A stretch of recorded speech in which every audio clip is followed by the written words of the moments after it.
Hoje eu vim trazer uma notícia muito importante para quem tem dermatite atópica. É sobre o lebrikizumab, essa nova medicação imunobiológica que será colocada à disposição para quem tem planos de saúde. O lebrikizumab é da classe de medicamentos de imunobiológico e tem aprovação em bula a partir dos 12 anos de idade. Inclusive, eu já falei a respeito dele em outro vídeo falando sobre todos os medicamentos que existem aprovados no Brasil para tratamento para DA. Se você não viu, eu vou deixar ele em algum lugar aqui para que depois você acesse. Mas recapitulando, ele é um imunobiológico, ele é uma medicação de alto custo, aprovada para os 12 anos de idade e com aplicação de 4 em 4 semanas, o que já muda bastante o cenário de tratamento no Brasil. Isso porque a outra medicação de mesma classe que nós temos aprovada no Brasil é o dupilumab. E o dupilumab, as aplicações elas são feitas de 15 em 15 dias. O lebrikizumab, ele vai aí prometer um espaçamento de a cada 4 semanas, o que muda bastante coisa. Bom, mas o que importa é que a obrigatoriedade de cobertura ela vai acontecer e isso começa a ser válido no dia 1º de julho. Essa aprovação de inclusão foi aprovada através de uma resolução que eu vou deixar ela aqui para vocês. E aí, para que você consiga o acesso de forma prática, você precisa atender alguns requisitos, que são ter falha com outros tratamentos anteriores, como por exemplo a ciclosporina, e ter apresentado falha, ou seja, você não progrediu por um controle, você ficou ali de uma forma que não foi o ideal que a gente se espera ali de um tratamento.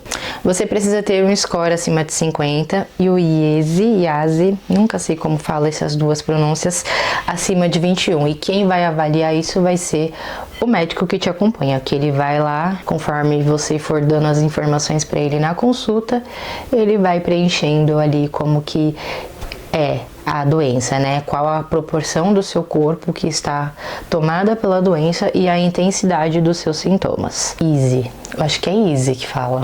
Muito difícil. Ou seja, apesar da obrigatoriedade existir, o fornecimento ele não é automático. Você precisa atender a estes requisitos que eu listei aqui.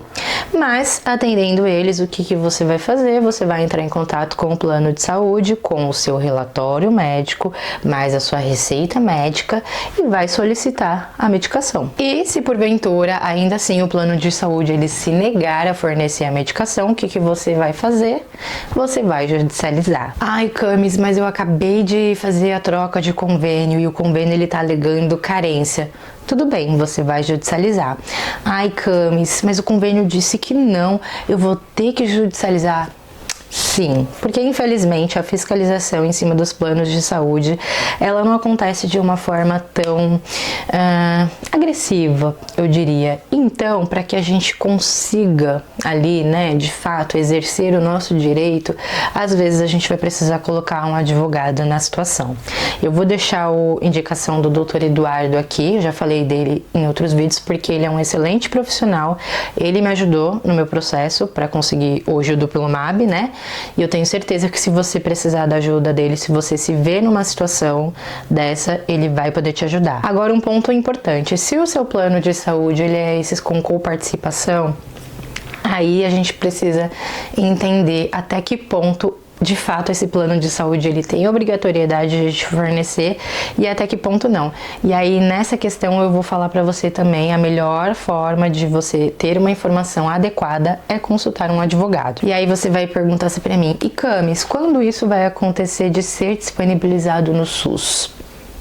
Olha, eu também anseio muito para que isso aconteça, mas de modo geral as medicações elas têm a tendência primeiro a entrar no plano de saúde e depois elas entram ali no SUS, mas para que elas entrem no SUS, assim como elas entraram no plano de saúde, acontece a chamada consulta pública.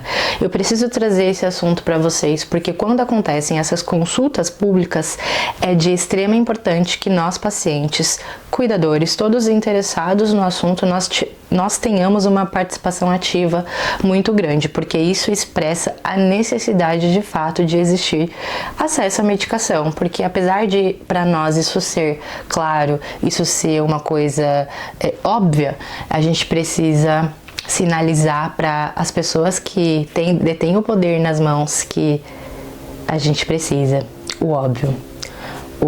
a dignidade do acesso à saúde, sabe? Mas eu venho falar para vocês sobre a consulta pública mais pra frente, tá bom? Por aqui eu vou seguir acompanhando as notícias, as novidades, e quando isso acontecer, eu venho contar pra vocês. Bom, eu sei que controlar os sintomas é o sonho de todo paciente, e agora a gente tem aí mais uma medicação que pode atingir esse objetivo.